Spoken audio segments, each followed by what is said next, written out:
ಗುರುಗಳು ವಿಶೇಷವಾಗಿ ಮಾಡ್ತಕ್ಕಂಥ ಭಾಗ್ಯ ನೋಡೋ ಭಾಗ್ಯ ನಮ್ಗೆ ಸಿಗುತ್ತಲ್ರಿ. ಗುರುಗಳೇ ಯಾವಾಗಲೂ ಇದೊಂದೇ ಒಂದು ಹೇಳ್ತಿರಲ್ಲ, ಬೇರೆ ಏನು ಹೇಳಲ್ವಾ ಅಂತೀರ. ದ್ವಾದಶ ರಾಶಿಗಳವರಿಗೂ ಪೂರ್ಣ ವಿಶೇಷವಾಗಿರ್ತಕ್ಕಂಥ ಪೂರ್ಣವಾಗಿ ಅನುಕೂಲ ಆಗ್ತಕ್ಕಂಥ ಭಾಗ್ಯ ಇರುತ್ತೆ. ಶ್ರೀರಾಮ ನವಮಿ ಬುಧವಾರದಲ್ಲಿ ಶ್ರೀರಾಮ ಜನಿಸಿದನು ದಶರಥನಲ್ಲಿ. ಶಂಕರಾಚಾರ್ಯರಾಗಿರ್ಬೋದು, ಮಧ್ವಾಚಾರ್ಯರಾಗಿರ್ಬೋದು, ರಾಮಾನುಜಾಚಾರ್ಯರಾಗಿರ್ಬೋದು. ಶ್ರೀ ರಾಘವೇಂದ್ರಾಯ ನಮಃ. ಶ್ರೀ ಗುರುಭ್ಯೋ ನಮಃ. ಪರಮ ಗುರುಭ್ಯೋ ನಮಃ. ಶ್ರೀಮದಾನಂದ ತೀರ್ಥ ಭಗವತ್ಪಾದಾಚಾರ್ಯ ಗುರುಭ್ಯೋ ನಮಃ. ಶ್ರೀ ವೇದವ್ಯಾಸಾಯ ನಮಃ. ಲಕ್ಷ್ಮೀ ಹಯಗ್ರೀವಾಯ ನಮಃ. ಲಕ್ಷ್ಮೀ ವೆಂಕಟೇಶಾಯ ನಮಃ. ಓಂ ಕಲ್ಯಾಣಾದ್ಭುತಗತ್ರಾಯ ಕಾಮ್ಯದರ್ಥಪ್ರದಾಯಿನೇ ಶ್ರೀಮದ್ವೆಂಕಟನಾಥಾಯ ಶ್ರೀನಿವಾಸಾಯ ತೇ ನಮಃ. ಉಗ್ರವೀರಂ ಮಹಾವಿಷ್ಣುಂ ಜಲಂಧಂ ದುರದೋಮುಖಂ ನರಸಿಂಹಂ ಭೀಷಣಂ ಭದ್ರಂ ಮೃತ್ಯುಂ ನಮಾಮ್ಯಹಂ. ಶ್ರೀ ಕ್ಷೇತ್ರ ಆಗಿರ್ತಕ್ಕಂಥ ಜ್ವಾಲಾ ಭವರೋಗ ವಿದ್ಯೆ ಲಕ್ಷ್ಮೀ ನರಸಿಂಹದೇವರ ಸನ್ನಿಧಾನ, ನವನರಸಿಂಹದೇವರ ಸನ್ನಿಧಾನ, ಸಾಕ್ಷಾತ್ ಸಂತಾನ ಗೋಪಾಲಕೃಷ್ಣ ಇರ್ತಕ್ಕಂಥ ಸನ್ನಿಧಾನ, ಅದರಲ್ಲೂ ಮುಖ್ಯ ಪ್ರಾಣದೇವರ ಸನ್ನಿಧಾನ, ನಮ್ಮ ಗುರುಗಳಾಗಿರ್ತಕ್ಕಂಥ ರಾಯರ ಸನ್ನಿಧಾನದಲ್ಲಿ ವಿಜೇಂದ್ರ ತೀರ್ಥರು, ಜಯತೀರ್ಥರು, ರಾಯರು ಗುರುಮೂರ್ತಿಗೆ ಇರ್ತಕ್ಕಂಥ 48 ಸಾಲಿಗ್ರಾಮ ಇರ್ತಕ್ಕಂಥ ಇಂಥ ಕ್ಷೇತ್ರದಲ್ಲಿ ವಿಶೇಷವಾಗಿ ಎಲ್ಲರೂ ಬನ್ನಿ ರಾಯರ ಸ್ಮರಣೆಯನ್ನು ಮಾಡಿ, ಗುರುಗಳ ಸ್ಮರಣೆಯನ್ನು ಮಾಡಿ, ಗುರುಗಳಿಂದ ಅನುಗ್ರಹವನ್ನು ಪಡೆಯಿರಿ ಅಂತೇಳಿ ಭಗವಂತನಲ್ಲಿ ಪ್ರಾರ್ಥನೆ ಮಾಡ್ತಾ, ಇದೇ 29ನೇ ತಾರೀಕು ವಿಶೇಷವಾಗಿರ್ತಕ್ಕಂಥ ದಿನ ಏನು ಅದು? ಗುರುಪೌರ್ಣಮಿ. ಆ ಗುರುಪೌರ್ಣಮಿ ದಿವಸ ವಿಶೇಷವಾಗಿರ್ತಕ್ಕಂಥ ದಿನ. ಏಕೆಂದರೆ ಸತ್ಯನಾರಾಯಣನೂ ಬರ್ತಾನೆ, ಅದರಲ್ಲೂ ಗುರುಗಳಾಗಿರ್ತಕ್ಕಂಥ ರಾಘವೇಂದ್ರ ಸ್ವಾಮಿಗಳು ವಿಶೇಷವಾಗಿ ಅನುಗ್ರಹವನ್ನು ಮಾಡ್ತಕ್ಕಂಥವ್ರಾಗ್ತಾರೆ. ನಿಮ್ಮ ಗುರುಗಳಾಗಿರ್ತಕ್ಕಂಥ ಶಂಕರಾಚಾರ್ಯರಾಗಿರ್ಬೋದು, ಮಧ್ವಾಚಾರ್ಯರಾಗಿರ್ಬೋದು, ರಾಮಾನುಜಾಚಾರ್ಯರಾಗಿರ್ಬೋದು, ಇಂಥೆಲ್ಲ ಗುರು ಅವರವರ ಒಂದು ಕುಲಕ್ಕೆ ಯಾರು ಗುರುಗಳಿರ್ತಾರೆ ಆ ಗುರುಗಳಿಗೆ ನಮಸ್ಕಾರವನ್ನು ಮಾಡಿದಾಗ, ಗುರುಗಳ ಆಶೀರ್ವಾದವನ್ನು ತೆಗೆದುಕೊಂಡಾಗ ಯಾವ ರೀತಿಯಾಗಿ ಅನುಗ್ರಹವನ್ನು ಮಾಡ್ತಾರೆ ಭಗವಂತ ಅಂತ ಅಲ್ವಾ. ಇದರಿಂದ ನಿಮಗೆ ಏನು ಪ್ರಯೋಜನ ಆಗುತ್ತೆ? ಗುರುಗಳ ಒಂದು ಆರಾಧನೆಯನ್ನು ಮಾಡಿದಾಗ, ಅದರಲ್ಲೂ ಒಂದು ಕ್ಷೇತ್ರಕ್ಕೆ ಹೋದ, ನಮ್ಮ ಕ್ಷೇತ್ರಕ್ಕೆ ಬಂದಾಗ ನಮ್ಮ ಗುರುಗಳಾಗಿರ್ತಕ್ಕಂಥ ರಾಘವೇಂದ್ರ ಸ್ವಾಮಿಗಳು ಯಾವ ರೀತಿಯಾಗಿ ಅನುಗ್ರಹವನ್ನು ಮಾಡ್ತಾರೆ, ಯಾವ ನಕ್ಷತ್ರಗಳಲ್ಲಿ ಯಾವ ತೊಂದರೆಗಳಿದೆ ಪೂರ್ಣಮಿ ದಿವಸ, ಅದರಲ್ಲೂ ವಿಶೇಷವಾಗಿ ಆಷಾಢ ಮಾಸ ಬುಧವಾರ. ಯಾಕೆಂದರೆ ಶ್ರೀರಾಮ ನವಮಿ ಬುಧವಾರದಲ್ಲಿ ಶ್ರೀರಾಮ ಜನಿಸಿದನು ದಶರಥನಲ್ಲಿ. ಸಂತೋಷವಾಯಿತು ಅಯೋಧ್ಯೆಯಲ್ಲಿ ಸುರರು ಪುಷ್ಪದ ವೃಷ್ಟಿ ಸುರಿಸಿದಾರಲ್ಲಿ. ಸಾಕ್ಷಾತ್ ರಾಮದೇವರು ಅವತಾರ ಮಾಡಿರ್ತಕ್ಕಂಥದ್ದು ಬುಧವಾರ. ಅಂಥ ಬುಧವಾರ ದಿವಸ ವಿಶೇಷವಾಗಿರ್ತಕ್ಕಂಥ ದಿನ ಪೌರ್ಣಮಿ ಬಂದಿದೆ. ಆಷಾಢ ಮಾಸದ ವಿಶೇಷವಾಗಿರ್ತಕ್ಕಂಥ ಪೌರ್ಣಮಿ. ಎಲ್ಲಿ ರಾಯರ ಮಠಗಳಿದೆ ಆ ರಾಯರ ಮಠಕ್ಕೆ ಹೋಗಿ ಪಂಚಾಮೃತ ಅಭಿಷೇಕವನ್ನು ಮಾಡಿಸಿ. ಯಾವಾಗಲೂ ಹೇಳ್ತಾ ಇರ್ತೀರಿ ನೀವು, ಗುರುಗಳೇ ಯಾವಾಗಲೂ ಇದೊಂದೇ ಒಂದು ಹೇಳ್ತಿರಲ್ಲ, ಬೇರೆ ಏನು ಹೇಳಲ್ವಾ ಅಂತೀರ. ಯಾಕೆಂದರೆ ಗುರುಗಳಿಗೆ ನಾವೇನು ಕೇಳಲ್ಲ, ಭಗವಂತ ರಾಯರೇನು ಕೇಳಲ್ಲ, ನಂತ ಬಂದು ಕೇಳೋದಷ್ಟೇ. ರಾಯರಿಗೆ ನಾವು ಅಭಿಷೇಕವನ್ನು ಮಾಡಿಸಿದಾಗ, ನಾವು ಕಣ್ಣು ತುಂಬ ನೋಡಿದಾಗ, ಅದರಲ್ಲಿ ಬೃಂದಾವನದಲ್ಲಿ ವಿಶೇಷವಾಗಿ ಎಲ್ಲ ಗುರುಗಳು ಇರ್ತಾರಂತೆ. ಸಾಕ್ಷಾತ್ ನರಸಿಂಹದೇವರು ಇರ್ತಾರೆ, ವೇದವ್ಯಾಸದೇವರು ಇರ್ತಾರೆ, ಸಂತಾನ ಗೋಪಾಲಕೃಷ್ಣ ಇರ್ತಾನೆ, ರಾಮದೇವರು ಇರ್ತಾರೆ, ಸಾಕ್ಷಾತ್ ರುದ್ರದೇವರು ಇರ್ತಾರೆ, ಅದರಲ್ಲಿ ಈಶ್ವರನೂ ಇರ್ತಾನಂತೆ. ಎಲ್ಲ ದೇವಾನ ದೇವತೆಗಳು, ಮುಕೋಟಿ ದೇವತೆಗಳು ಇರ್ತಾರಂತೆ ಅದರಲ್ಲೂ ಗಂಗಾ, ಯಮುನಾ, ಗೋದಾವರಿ ಎಲ್ಲ ನದಿಗಳು ವಿಶೇಷವಾಗಿ ಆ ರಾಯರ ಬೃಂದಾವನದಲ್ಲಿ ನಿಂತ್ಕೊಂಡು ಎಲ್ಲರನ್ನು ಉದ್ಧಾರ ಮಾಡ್ತಕ್ಕಂಥವ್ರಾಗ್ತಾರಂತೆ. ಏಕೆಂದರೆ ಕಲಿಯುಗದಲ್ಲಿ ಕಾಮಧೇನು ಕಲ್ಪವೃಕ್ಷರಾಗಿ ಅವತಾರವನ್ನು ಮಾಡಿದ್ದಾರೆ ರಾಘವೇಂದ್ರ ಸ್ವಾಮಿಗಳು. ಇಂಥ ಕ್ಷಣದಲ್ಲಿ ನಾವು ಏನನ್ನು ಮಾಡಿದರೆ ಅನುಕೂಲ ಆಗ್ತಕ್ಕಂಥ ಭಾಗ್ಯ ಇರುತ್ತೆ. ನಮಗೆಲ್ಲ ರುಜು ರೋಗಗಳೆಲ್ಲವೂ ಪರಿಹಾರ ಆಗಬೇಕು. ಭಗವಂತನಲ್ಲಿ ಪ್ರಾರ್ಥನೆ ಮಾಡ್ಕೊಬೇಕಂತೆ ನಾವು. ಯಾಕೆಂದರೆ ಪೌರ್ಣಮಿ ಬುಧವಾರ ಬಂದಿರೋದ್ರಿಂದ ಅದು ವಿಶೇಷವಾಗಿರ್ತಕ್ಕಂಥದ್ದು. ಆ ದಿನ ನಾವು ರಾಘವೇಂದ್ರ ಸ್ವಾಮಿಗಳ ಮಠಕ್ಕೆ ಹೋಗಿ ನಿಮ್ಮ ಗುರುಗಳು, ನಮ್ಮ ಗುರುಗಳು, ಎಲ್ಲ ಗುರುಗಳು ವಿಶೇಷವಾಗಿ ಅನುಗ್ರಹವನ್ನು ಮಾಡ್ತಕ್ಕಂಥವ್ರು ಯಾರೀಗ ಕಲಿಯುಗದಲ್ಲಿ ವಿಶೇಷವಾಗಿ ಗುರುಗಳು. ರುದ್ರದೇವರಿಗೆ ವಿಶೇಷ ಪೂಜೆ, ಅದರಲ್ಲೂ ಕಲಿಯುಗದಲ್ಲಿ ರುದ್ರದೇವರಿಗೆ ಯಾವ ರೀತಿಯಾಗಿ ಪೂಜೆ ಆಗುತ್ತೋ ಅದೇ ರೀತಿಯಾಗಿ ನಮ್ಮ ಗುರುಗಳಾಗಿರ್ತಕ್ಕಂಥ ಸಾಕ್ಷಾತ್ ರಾಘವೇಂದ್ರ ಸ್ವಾಮಿಗಳಿಗೆ ಕಾಮಧೇನು ಕಲ್ಪವೃಕ್ಷರಾಗಿ ತಿರುಪತಿಯ ತಿಮ್ಮಪ್ಪ, ಮಂತ್ರಾಲಯದ ರಾಗಪ್ಪ. ಆ ತಿರುಪತಿಯ ಅನುಗ್ರಹ, ಶ್ರೀನಿವಾಸನ ಅನುಗ್ರಹದಿಂದ ರಾಘವೇಂದ್ರ ಸ್ವಾಮಿಗಳ ಅವತಾರವನ್ನು ಮಾಡಿ ಕಲಿಯುಗದಲ್ಲಿ ನಮ್ಮನ್ನೆಲ್ಲರನ್ನು ಉದ್ಧಾರ ಮಾಡತಕ್ಕಂಥವರಾಗ್ತಾ ಇದ್ದಾರೆ. ಅದರಿಂದ ನಿಮ್ಮ ರಾಶಿಗಳಲ್ಲಿ ಮೇಷ, ವೃಷಭ, ಮಿಥುನ, ಕಟಕ, ಸಿಂಹ, ಕನ್ಯಾ, ತುಲ, ವೃಶ್ಚಿಕ, ಧನಸ್ಸು, ಮಕರ, ಕುಂಭ, ಮೀನ ಈ 12 ರಾಶಿಗಳವರಿಗೂ ವಿಶೇಷವಾಗಿರ್ತಕ್ಕಂಥ ಪೂರ್ಣವಾಗಿ ಅನುಕೂಲ ಆಗ್ತಕ್ಕಂಥ ಭಾಗ್ಯ ಇರುತ್ತಂತೆ. ಅದರಲ್ಲೂ ವಿಶೇಷವಾಗಿ ಬುಧವಾರ ಪುನೋಸು ನಕ್ಷತ್ರನೂ ವಿಶೇಷವಾಗಿರ್ತಕ್ಕಂಥದ್ದು. ಅಂದರೆ ರಾಮದೇವರು ಹುಟ್ಟಿರ್ತಕ್ಕಂಥದ್ದು ಪುನೋಸು ನಕ್ಷತ್ರದಲ್ಲಿ. ಅದಕ್ಕೋಸ್ಕರವಾಗಿ ಆ ಪುನೋಸು ನಕ್ಷತ್ರ ಆಗಿರ್ಬೋದು, ವಿಶಾಖ ನಕ್ಷತ್ರ ತುಲಾರಾಶಿ ಆಗಿರ್ಬೋದು, ಅದು ಬಹಳ ವಿಶೇಷವಾಗಿರ್ತಕ್ಕಂಥದ್ದು. ಅದರಲ್ಲೂ 29ನೇ ತಾರೀಕು ಬಂದಿರೋದು ಉತ್ತರಾಷಾಢ ನಕ್ಷತ್ರ ಮಕರ ರಾಶಿ. ಆ ಮಕರ ರಾಶಿಯಲ್ಲಿರ್ತಕ್ಕಂಥ ಎಲ್ಲರಿಗೂ ವಿಶೇಷವಾಗಿ ಅನುಗ್ರಹವನ್ನು ಮಾಡ್ತಕ್ಕಂಥವ್ರು ಆಗ್ತಂತೆ ರಾಘವೇಂದ್ರ ಸ್ವಾಮಿಗಳು. ಇಂಥ ನಕ್ಷತ್ರದಲ್ಲಿ ಏನಿದೆ ಆ ದೋಷಗಳೆಲ್ಲವೂ ಪರಿಹಾರ ಆಗ್ತಕ್ಕಂಥದ್ದು ಒಂದೇ ದಿನ. ಅದು 29 ಮತ್ತು 30 ಎರಡೂ ದಿವಸಗಳ ಕಾಲ ವಿಶೇಷವಾಗಿ ಪೂಜೆಯನ್ನು ಮಾಡಿದ್ದಾರೆ ಗುರುಗಳಿಗೆ. 29 ಪೌರ್ಣಮಿ, ಮಾರನೇ ದಿವಸ ಗುರುವಾರ ಆಗ್ತಕ್ಕಂಥ ಭಾಗ್ಯ ಇರುತ್ತೆ. ಎರಡೂ ದಿನಗಳ ಕಾಲ ರಾಯರಿಗೆ ಸಂಕಲ್ಪಪೂರ್ವಕವಾಗಿ ನಾವು ಬೆಲ್ಲದ ಆರತಿಯನ್ನು ಮಾಡಬಹುದು, ತುಪ್ಪದ ದೀಪವನ್ನು ಹಚ್ಚಬಹುದು, ಗುರುಗಳಿಗೆ ವಸ್ತ್ರವನ್ನು ಸಮರ್ಪಣೆಯನ್ನು ಮಾಡಬಹುದು. ಯಾಕೆಂದರೆ ನಾವು ಅವತ್ತಿನ ದಿವಸ ನಮ್ಮ ಗುರುಗಳಪ್ಪ ಅಂತ ಹೇಳಿದಾಗ ವಿಶೇಷ ಅನುಗ್ರಹವನ್ನು ಮಾಡ್ತಕ್ಕಂಥವ್ರು ಆಗ್ತಾರಂತೆ. ಗುರುವಿನ ಗುಲಾಮನಾಗುವ ತನಕ ದೊರೆಗೆ ದಂಡ ಮುಕುತಿ.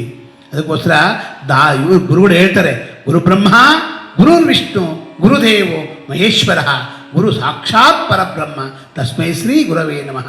ತಪೋ ವಿದ್ಯೆ ವಿರಕ್ತ್ಯಾದಿ ಸದ್ಗುಣೋಘಾಕರಾರಂ ವಾದಿರಾಜ ಗುರು ವಂದೇ ಹಯಗ್ರೀವ ಪದಾಶ್ರಯಾನ್ ಪೂಜ್ಯಾಯ ರಾಘವೇಂದ್ರಾಯ ಸತ್ಯ ಧರ್ಮರತಾಯ ಚ ಭಜತಾಂ ಕಲ್ಪವೃಕ್ಷಾಯ ನಮತಾಂ ಕಾಮಧೇನವೇ ಪೂರ್ವಾದಿಧ್ವಾಂತರವೇ ವೈಷ್ಣವೇಂದ್ರೇ ವರಂದ್ರಹೇ ಶ್ರೀ ರಾಘವೇಂದ್ರ ಗುರುವೇ ನಮೋ ಅತ್ಯಂತ ದಯಾಳವೇ.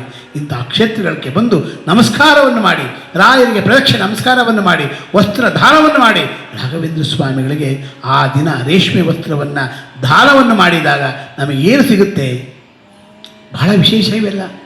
ಇಂಥ ಯೋಗಗಳು, ಇಂಥ ಸಂದರ್ಭಗಳು ಯಾವಾಗಲೂ ಬರಲ್ಲ. ಯಾಕೆಂದರೆ ರಾಮದೇವರಿಗೆ ವಿಶೇಷವಾಗಿ ಪೂಜೆ ಮಾಡ್ತಕ್ಕಂಥವರು ರಾಘವೇಂದ್ರ ಸ್ವಾಮಿಗಳು. ರಾಮದೇವರಿಗೆ ವಿಶೇಷ ಪೂಜೆ ಮಾಡ್ತಾರೆ. ಆ ಪೂಜೆ ಮಾಡ್ತಕ್ಕಂಥ ಯೋಗ ಪೌರ್ಣಮಿನೂ ಬಂದಿದೆ. ಗುರುಗಳು ವಿಶೇಷವಾಗಿ ಮಾಡ್ತಕ್ಕಂಥ ಭಾಗ್ಯ, ನೋಡೋ ಭಾಗ್ಯ ನಮಗೆ ಸಿಗುತ್ತಲ್ರಿ. ಆ ಭಾಗ್ಯ ನೋಡೋ ಸಾಕಂತೆ. ನೋಡುವುದೇ ಕಣ್ಣು, ಕೇಳುವುದೇ ಕಿವಿ, ಪಾಡುವುದೇ ವದನ ಅಂದ ಹಾಗೆ ಇಂತಹ ಗುರುಗಳ ಸೇವೆಯನ್ನು ಮಾಡಿದಾಗ, ಇಂಥ ದಾನ ಧರ್ಮಗಳನ್ನು ಮಾಡಿದಾಗ ನಮಗೆ ಭಗವಂತ ವಿಶೇಷವಾಗಿ ಅನುಗ್ರಹವನ್ನು ಮಾಡ್ತಕ್ಕಂಥವನಾಗ್ತಾನಂತೆ. ಆ ಪೌರ್ಣಮಿ ದಿವಸ ಪಿತೃದೇವತೆಗಳು ವಿಶೇಷವಾಗಿ ಯಾರ್ಯಾರು ನಿಮ್ಮ ಮನೆಯಲ್ಲಿ ನಿಮ್ಮ ತಾತ ಮುತ್ತಾತ ಆಗಿರ್ಬೋದು, ತಂದೆ ಆಗಿರ್ಬೋದು, ಇಂಥವ್ರು ಯಾರನ್ನು ಹೋಗಿದ್ದಾಗ ಅವರ ಹೆಸರಿನಲ್ಲಿ ನಮ್ಮ ಗುರುಗಳಾಗಿರ್ತಕ್ಕಂಥ ರಾಘವೇಂದ್ರ ಸ್ವಾಮಿಗಳಿಗೆ, ನಮ್ಮ ನರಸಿಂಹದೇವರಿಗೆ, ಹನುಮಂತ ದೇವರಿಗೆ, ಸಂತಾನ ಗೋಪಾಲಕೃಷ್ಣನಿಗೆ, ರಾಯರಿಗೆ ವಸ್ತ್ರವನ್ನು ಸಮರ್ಪಣೆಯನ್ನು ಮಾಡಿದಾಗ, ಆ ವಸ್ತ್ರವನ್ನು ಸಮರ್ಪಣೆ ಮಾಡಿದಾಗ ಅಲ್ಲಿ ಹೋಗಿರ್ತಕ್ಕಂಥವ್ರಿಗೆ ಈ ವಸ್ತ್ರ ಅಲ್ಲಿ ಭಗವಂತ ಕೊಡಿಸ್ತಾನಂಥವ್ರಿಗೆ. ಅದೇ ರೀತಿಯಾಗಿ ಸಾಕ್ಷಾತ್ ಭಗವಂತನಾಗಿರ್ತಕ್ಕಂಥ ನಿಮ್ಮ ಗುರುಗಳಾಗಿರ್ತಕ್ಕಂಥ ರಾಘವೇಂದ್ರ ಸ್ವಾಮಿಗಳ ಮಠಕ್ಕೆ ಹೋಗಿ ಯಥಾಶಕ್ತಿ ಪ್ರದಕ್ಷಿಣೆ ನಮಸ್ಕಾರವನ್ನು ಮಾಡಿ, ಯಾನಿ ಕಾನಿಕ ಬಾಬಾನಿ ಜನ್ಮಾಂತರ ಕೃತಾನಿ ಚ ತಾನಿ ತಾನಿ ನಿಶ್ಯಂತಿ ಪ್ರದಕ್ಷಿಣೆ ಪದೇ ಪದೇ ಪಾಪೋಹಂ ಪಾಪಕರ್ಮಾಣ ಪಾಪಾತ್ಮ ಪಾಪಸಂಭವ ಪ್ರಾಯಮಾಂ ಕೃಪಯಾ ದೇವ ಶರಣಾಗತ ವತ್ಸಲ ಅನ್ಯತಾ ಶರಣಂ ನಾಸ್ತಿ ತ್ವಮೇವ ಶರಣಂ ಮಮ ತಸ್ಮಾತ್ ಕಾರುಣ್ಯ ಭಾವೇನ ಲಕ್ಷ ಲಕ್ಷೋ. ಭಗವಂತ, ನೀನು ಕರ್ಕೊಂಡ್ಬಿಟ್ಟಿರ್ತಕ್ಕಂಥ ದೇಹನೋ ಇದು, ನೀನು ಕೊಟ್ಟಿರ್ತಕ್ಕಂಥ ದೇಹನೋ ಇದು, ನೀನು ಕೊಟ್ಟಿರ್ತಕ್ಕಂಥ ಆಸ್ತಿನೋ ಇದು. ಇವತ್ತಿನ ದಿವಸ ನನಗೆ ಈ ಜೀವ ಕೊಟ್ಟಿದ್ಯಾ ಅಂತ ಹೇಳಿದ್ರೆ ನೀನು ಕೊಟ್ಟಿರೋದಲ್ಲೇನೋ ಭಗವಂತ. ರಾಯರೇ, ನೀನು ಕೊಟ್ಟಿರ್ತಕ್ಕಂಥ ನಾನು ಏನೋ ಆಗಿರಬೇಕಾಗಿತ್ತು, ಏನೇನೋ ಇತ್ತೆ. ಇವತ್ತಿನ ದಿವಸ ನನ್ನ ಇಷ್ಟು ಬೆಳೆಸಿ ಇಷ್ಟೆಲ್ಲ ಆಸ್ತಿ ಅಂತಸ್ತನ್ನೆಲ್ಲ ಕೊಟ್ಟಿದ್ಯಾ ಭಗವಂತ, ನಿನಗೋಸ್ಕರ ನಾನು ಏನು ಮಾಡಬೇಕು? ನಾನೇನು ಮಾಡ ತೃಣ ಸಮಾನ ಅಂತೆ. ಅದಕ್ಕೋಸ್ಕರವಾಗಿ ಆ ಭಗವಂತನಿಗೆ ಆ ದಿನದೊಂದು ವಿಶೇಷವಾಗಿ ಮಾಡಿದಾಗ ವಸ್ತ್ರದಾನ ಆಗಿರ್ಬೋದು, ಪಂಚಾಮೃತ ಅಭಿಷೇಕ ಆಗಿರ್ಬೋದು, ಹೂವಿನ ಅಲಂಕಾರ ಆಗಿರ್ಬೋದು, ಬೆಣ್ಣೆ ಅಲಂಕಾರ ಆಗಿರ್ಬೋದು, ಇಂಥವೆಲ್ಲ ರಾಯರಿಗೆ ವಿಶೇಷವಾಗಿ ಮಾಡಿದಾಗ ಎಲ್ಲಿ ರಾಯರ ಮಠಗಳಿದೆ ನಿಮಗೆ ಎಲ್ಲಿ ಹತ್ತಿರ ಆಗುತ್ತೆ ಅಲ್ಲಿ ರಾಯರ ಮಠಕ್ಕೆ ಹೋಗಿ ನಮಸ್ಕಾರವನ್ನು ಮಾಡಿ, ಯಥಾಶಕ್ತಿ ನಮಸ್ಕಾರವನ್ನು ಮಾಡಿ, ಅನ್ನದಾನವನ್ನು ಮಾಡಿ, ಪಂಚಾಮೃತ ಅಭಿಷೇಕದಲ್ಲಿ ಪ್ರಜ್ಞಾಮೃತ ನಾವು ಹಾಲು ಕುಡಿತಾ ಇರಿ, ತೀರ್ಥ ಮಂತ್ರಾಕ್ಷತೆಯನ್ನು ತೆಗೆದುಕೊಳ್ಳಿ. ಆ ದಿನದೊಂದು ವಿಶೇಷವಾಗಿರ್ತಕ್ಕಂಥ ಫಲ.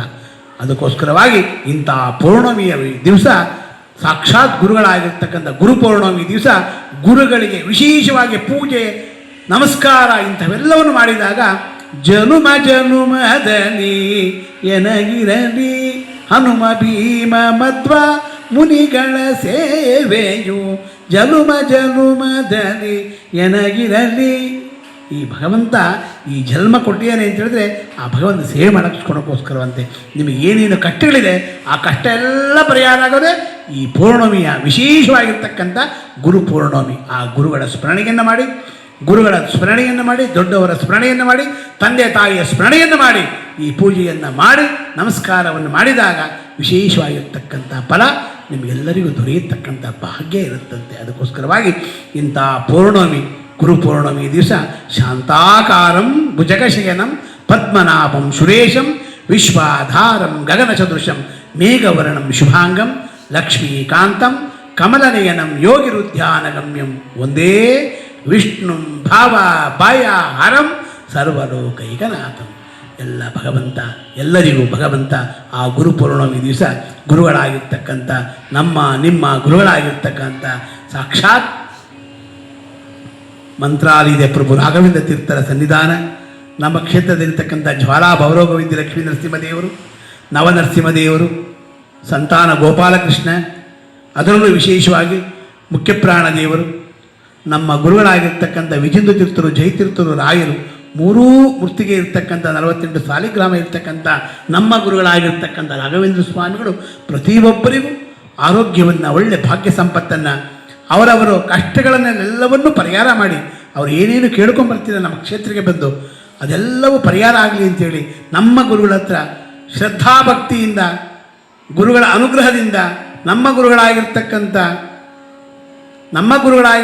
ಸತ್ಯಾತ್ಮ ಶ್ರೀಪಾದಂಗಳವರು, ಶ್ರೀ ಶ್ರೀ ಸುಬುಧೇಂದ್ರ ತೀರ್ಥ ಶ್ರೀಪಾದಂಗಳವರು, ಈ ರಾಯರ ಮಠ ಮತ್ತು ಉತ್ತರ ಮಠದಲ್ಲಿರ್ತಕ್ಕಂಥ ಸತ್ಯಾತ್ಮ ತೀರ್ಥ ಶ್ರೀಪಾದ ನಮ್ಮ ಗುರುಗಳಾಗಿರುವ ಸತ್ಯಾತ್ಮ ತೀರ್ಥ ಶ್ರೀಪಾದಂಗಳವರು, ಸುಬುಧೇಂದ್ರ ತೀರ್ಥ ಶ್ರೀಪಾದಂಗಳವರು, ಅವರ ಅನುಗ್ರಹದಿಂದ ಭಗವಂತ ಎಲ್ಲರನ್ನೂ ಅನುಗ್ರಹವನ್ನು ಮಾಡಲಿ ಅಂತೇಳಿ ಭಗವಂತನಲ್ಲಿ ಪ್ರಾರ್ಥನೆ ಮಾಡ್ತಾ, ಎಲ್ಲ ಭಕ್ತರಿಗೂ ಗುರುಗಳ ಅನುಗ್ರಹ ಎಲ್ಲರಿಗೂ ಆಗಲಿ ಅಂತೇಳಿ ಭಗವಂತನಲ್ಲಿ ಪ್ರಾರ್ಥನೆ ಮಾಡ್ತಾ, ಅವರವರ ಕಷ್ಟಗಳೆಲ್ಲ ಪರಿಹಾರ ಆಗಲಿ ಅಂತೇಳಿ ಗುರುಗಳಲ್ಲಿ ಪ್ರಾರ್ಥನೆ ಮಾಡಿಕೊಂಡು, ಅವರು ಅಂದ್ಕೊಂಡಿರ್ತಕ್ಕಂಥ ಕೆಲಸಗಳೆಲ್ಲ ಸಿದ್ಧಿಯಾಗಿ ಶ್ರಾವಣ ಮಾಸದೊಳಗಡೆ ಯಾರಿಗೆ ಕಲ್ಯಾಣ ಆಗಿಲ್ಲ ಆ ಕಲ್ಯಾಣನೂ ಆಗಲಿ, ಅವರವರ ಕಷ್ಟಗಳೆಲ್ಲ ಪರಿಹಾರ ಆಗಲಿ ಅಂತೇಳಿ ಈ ರಾಯರ ಮಠಕ್ಕೆ ಹೋಗಿ ದೀಪ, ಪೂಜೆ, ವಸ್ತ್ರ, ಪಂಚಾಮೃತ, ಅನ್ನದಾನ ಇವೆಲ್ಲವನ್ನು ಮಾಡಿ ನಿಮಗೆ ಯಥಾಶಕ್ತಿ ಅಷ್ಟು ನೀವು ಮಾಡಿದಾಗ ಭಗವಂತ ಎಲ್ಲರಿಗೂ ಅನುಗ್ರಹ ಮಾಡ್ತಾನೆ ಅಂತೇಳಿ ಭಗವಂತನ ಪ್ರಾರ್ಥನೆ ಮಾಡ್ತಾ, ನಾರಾಯಣಂ ನಮಸ್ಕೃತ್ಯ ನರಂಚೈವ ನರೋತ್ತಮಂ ದೇವಿಂ ಸರಸ್ವತಿಂ ವ್ಯಾಸ ತಥೋ ದೇವಮುಜೀರವೇತ್ ಪೂಜ್ಯಾಯ ರಾಘವೇಂದ್ರಾಯ ಸತ್ಯಧರ್ಮರತಾಯ ಚ ಭಜತಾಂ ಕಲ್ಪವೃಕ್ಷಾಯ ನಮತಾಂ ಕಾಮಧೇನುವೆ ದುರ್ವಾದಿಧ್ವಾಂತರವೇ ವೈಷ್ಣವೇಂದ್ರೇ ವರಂದ್ರೇ ಶ್ರೀ ರಾಘವೇಂದ್ರ ಗುರುವೇ ನಮೋ. ಅತ್ಯಂತ ದಯಾಳು ಗುರುಗಳೆಲ್ಲರಿಗೂ ಅನುಗ್ರಹವನ್ನು ಮಾಡಲಿ, ಆರೋಗ್ಯ ಭಾಗ್ಯ ಸಂಪತ್ತನ್ನು ಕೊಟ್ಟು ಅವರವರ ಕುಲವನ್ನು ಉದ್ಧಾರ ಮಾಡಲಿ, ಅವರವರ ಗುರುಗಳಿಗೆ ನಮಸ್ಕಾರವನ್ನು ಮಾಡಿ ಅವರಿಗೆಲ್ಲರಿಗೂ ಅನುಗ್ರಹ ಮಾಡಲಿ ಅಂತೇಳಿ ಭಗವಂತನ ಪ್ರಾರ್ಥನೆ ಮಾಡ್ತಾ, ಸರ್ವಂ ಶ್ರೀಕೃಷ್ಣಾರ್ಪಣಮಸ್ತು ಮಧ್ವಾಂತರ್ಗತ ಭಾರತೀಶಾರ್ಪಣಮಸ್ತು. ಪುಟ್ಟರಾಯರೇ, ಏನ್ ಮಾಡ್ತಿದ್ದೀರಾ? ಪ್ರತಿದಿನ ನಮ್ಮ ಅಪ್ಪ ಅಮ್ಮ ನಿಮ್ಮ ಚಾನೆಲ್ ನ ಎಲ್ಲಾ ವಿಡಿಯೋಗಳನ್ನ ನೋಡುತ್ತಾರೆ, ಆದ್ರೆ ಸಬ್ಸ್ಕ್ರೈಬ್ ಶೇರ್ ಮಾಡೋದು ಮರೆತಿದ್ದಾರೆ. ಅದಕ್ಕೆ ನಾನು ಸಬ್ಸ್ಕ್ರೈಬ್ ಶೇರ್ ಮಾಡ್ತಿದ್ದೆ, ಕಮೆಂಟ್ ಕೂಡ ಮಾಡ್ತಿದ್ದೆ. ಹಾಗಾದ್ರೆ ನೀವು ಕೂಡ ಸಬ್ಸ್ಕ್ರೈಬ್ ಶೇರ್ ಕಮೆಂಟ್ ಮಾಡಿ ಪ್ಲೀಸ್. ॐ श्री राघवेन्द्राय नमः।